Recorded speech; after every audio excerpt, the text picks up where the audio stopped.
What is up, everyone out there in the world? Welcome to a new RPG.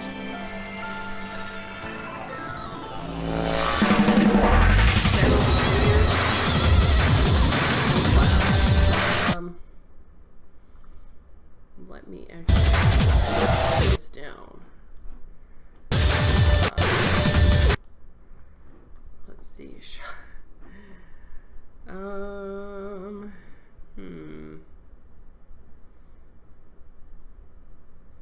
I don't think it's an option.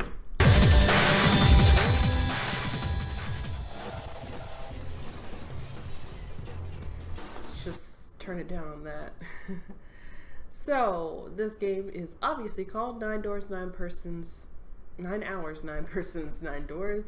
It is an RPG on Nintendo 3DS. It is old, as you can see below. 2009, 2010, Chunsoft. Licensed and published by Axis Games. I'm going to erase my data so I don't accidentally play it. I just played like the first few seconds just so I can get a feel for what the game was about. But alright, let's go ahead and start.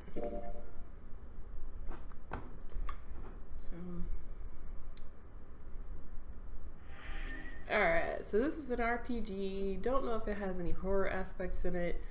It was a recommended game that was similar to Corpse Party. And I loved Corpse Party. I thought that was an amazing game. Amazing story, too.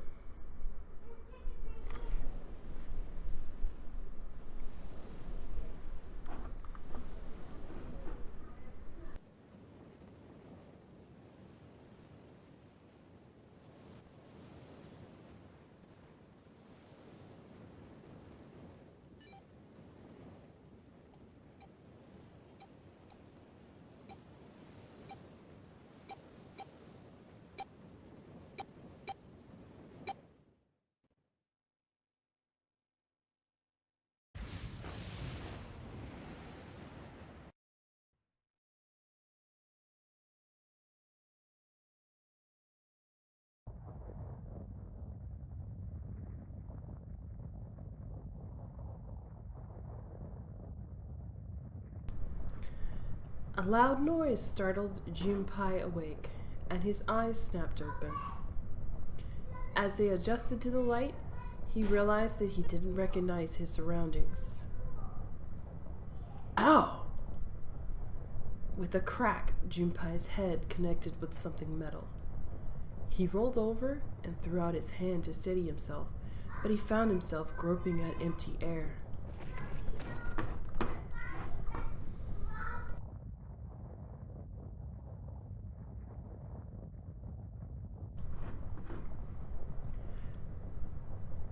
He rolled over and threw out his hand. Okay. His balance lost, and his still fuzzy mind struggling to understand what was going on, Junpei tumbled down to the cold gray floor. Oh, God damn it! Gah! What the hell? Junpei glared around the room, still trying to determine where he'd woken up. The fall had shaken the last cobwebs of sleep from his mind, and finally he understood where he'd fallen from. It was a bed. A 3-level bunk bed, in fact. Junpei had fallen apparently from the topmost bunk. His shoulder hurt, his knee hurt, his hip hurt, his entire body hurt. He could feel a bump forming on his forehead, where he'd slammed it against the low ceiling. He wondered if that bump was the reason he felt his vision wavering a bit, but that seemed unlikely. At first, he thought the tremor that ran through his legs was just another effect of his rude awakening, but as he looked around, he realized it was real. The whole room was shaking. Was it an earthquake, he wondered? It didn't seem likely. It was shaking far too quickly for an earthquake. Then again, Junpei had no idea what it was, if not an earthquake. He tried to tell himself it was important. Junpei rubbed the growing bump on his head and gingerly climbed to his feet. His balance regained, he finally took his first good look around the room.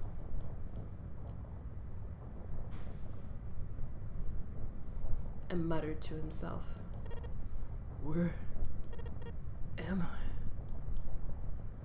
His pain momentarily forgotten in the face of the confusion of his circumstances, Junpei looked around the room once again.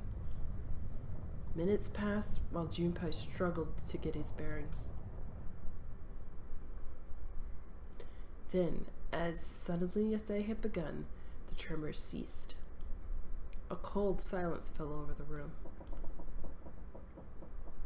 From somewhere far away, Junpei could hear the sound of metal squeaking. He felt his stomach tighten. There were 1,000 things that sound could have been, but none of the things he could think of were good. In an attempt to distract himself, Junpei looked around the room once more. There was a stove that looked more antique than functional. The 3-level bunk had a mattress that... Let's edit that.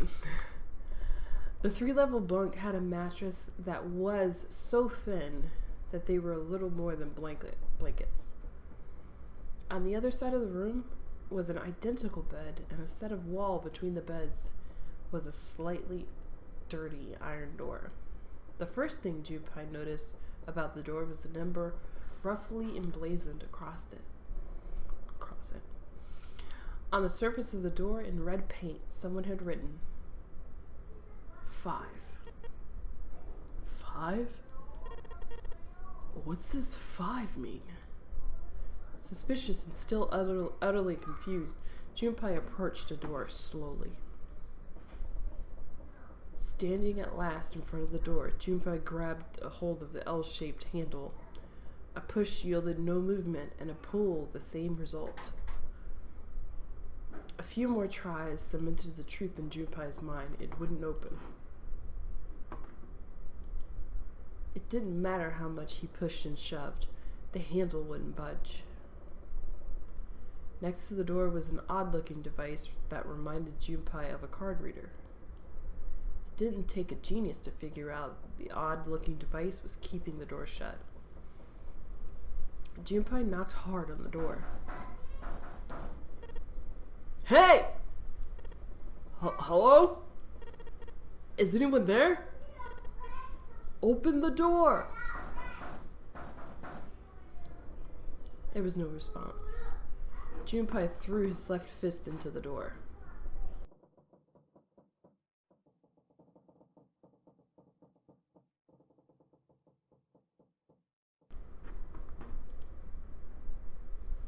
And stopped. What the hell is this? He wasn't really sure what else to say. On his left wrist was a bracelet of sort he'd never seen before. In the center was a large LCD display. It looked like nothing else so much as a watch, but it clearly wasn't that. After all, it showed only a single number. 5. That's the same as the door. True, the numbers were the same, but he had no idea what that might mean. All he knew was that it was strange and new, and he wanted it off. Junpei flipped his hand over as if to remove the watch, but the other side of the bracelet was solid. No buckle, no clasp, nothing. He sighed and flipped the thing back over. There were a number of rivets around the rim of the face. Perhaps he pushed them, but nothing happened. On a watch, they might be dials for adjusting the date or time, but on this bracelet, they did nothing. Junpei was at a loss. What was he going to do? Growing more desperate, he began to tug at it. However, damn. Ugh, it's no good. Damn thing won't come off.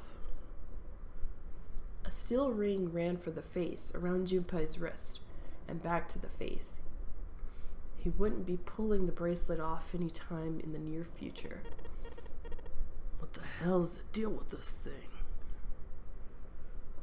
Frustration and desperation were beginning to mix as the reality of the Sutton situation began to dawn fully on Junpei. So much was happening and none of it made sense. Junpei felt as though he were about to explode. Where am I? And why the hell am I here? Why? Why?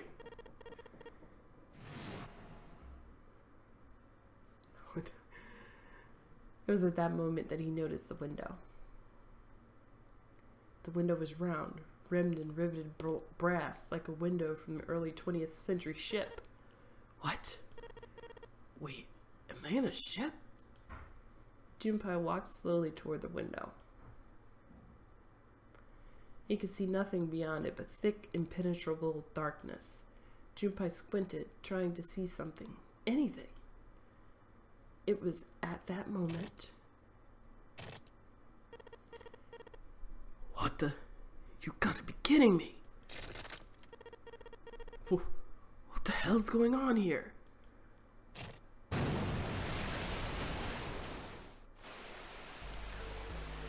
A crack split the glass of the window, and for a moment Junpei stared at it. Then the window burst and water began to pour into the room. What the hell? God damn it! Junpei yelled and spun around. His feet slipping on the water already coming through the window, he ran for the door.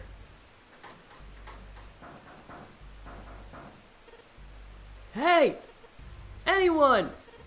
Is anyone there? Come on, if you're there, say something.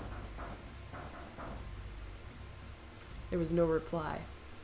As Junpei screamed and pounding on the door, the water began to rise. Uh-oh.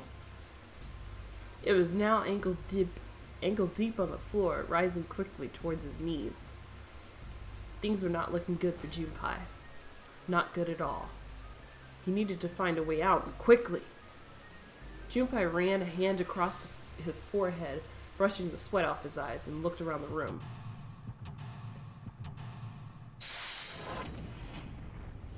Junpei! Seek a way out! Oh my god, this is gonna be bad. Because I don't know. Okay, operations during an escape. During an escape, you can move to different parts of the room by touching the bottom screen. Since many areas require very exact selection, we recommend to use a stylus. Searching during an escape. During an escape, okay. What the heck? Oh, this is the tutorial part.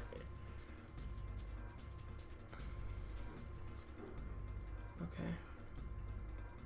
Depending on the nature of the location, your tax should find the item in a hinge. Oh my god. Touch the triangle icon on the bottom of the screen. During several changes of viewing angle of the room, blah blah blah. Come on. You can do the same thing by pressing the left, right, or down. Bird's eye view if you want to know. Blah blah blah. Come on. Oh my gosh. This is the longest tutorial I have ever seen in my life. It would have been so much easier just to show pictures of the item or the things. Okay. Finally. So it says touch the items on the bottom of the screen. Water is just pouring through the window. It's like a waterfall. I don't think shoving something into the window will stop it either. In other words, if I don't want to die, I need to find a way out of this room. I have to figure this out. Okay, so this, I guess the lever, huh? Maybe if I pull it? Well, looks like pulling a lever just made a weird noise. Great. The light's still red. The display hasn't changed. Damn it. Why the hell is this thing opening? Alright, so Let's see. Let's try this. No dice, locked tight. Let's see if there's anything in the keyhole. Oh, small keyhole. What to open it? Need to fill it up with a key. Fill it up with a key? This is the door of the stove. Well, it opens easy enough. Sure, which the door? Get out of here. It's easy to open. What that?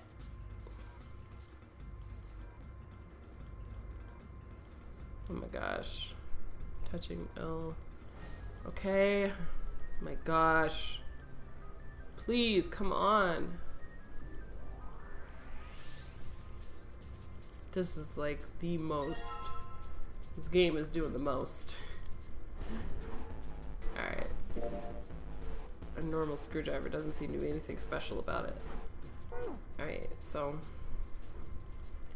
Touching an item while lit on the screen. Okay, it's obvious. Oh my gosh, this is like the worst. I do want to save though.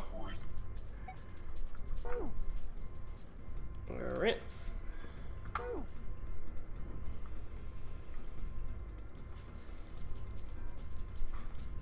Oh my gosh. Come on.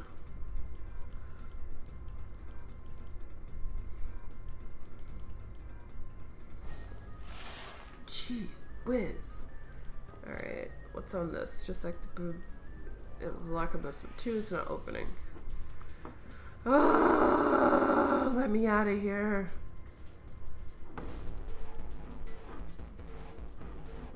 It's like if you click on the curtain's already open. Okay, I see that. Alright,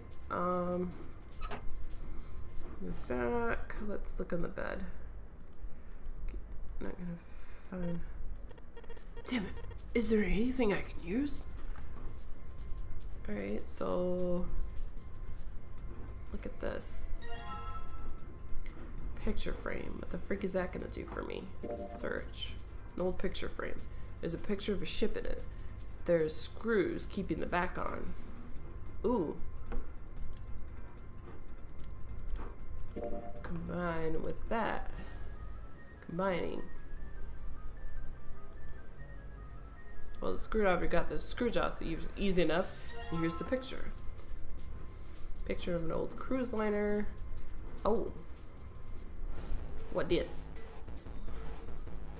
1, 2, 3, 4, 5, 6, 7, 8, 9, 0. Okay. If I find something else with that. Oh my gosh, I just did that. Why? Why did they have to kill me with this freaking tutorial? Good Lord. Alright, so that's the code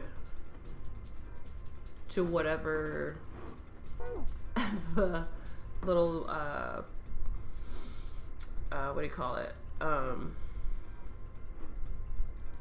Deciphering thing was for. Alright, well. A pair of simple chairs next to the table. The water's already up to the chair. Alright, so what the heck would the code be for? This, maybe? I've got it.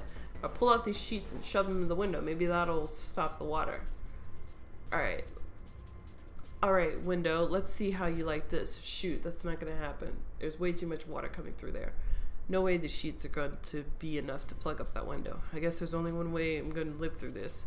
And that's by getting the hell out of this room. After all, there's not really anything else I can do. Alright. Here's the middle bunk. Can I not go to the door anymore? Oh my god, no!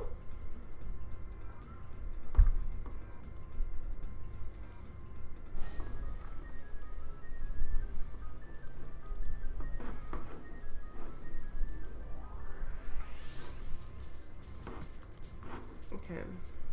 There's a pipe at the other end of the bed. There's nothing up top. Oh my god, hang on.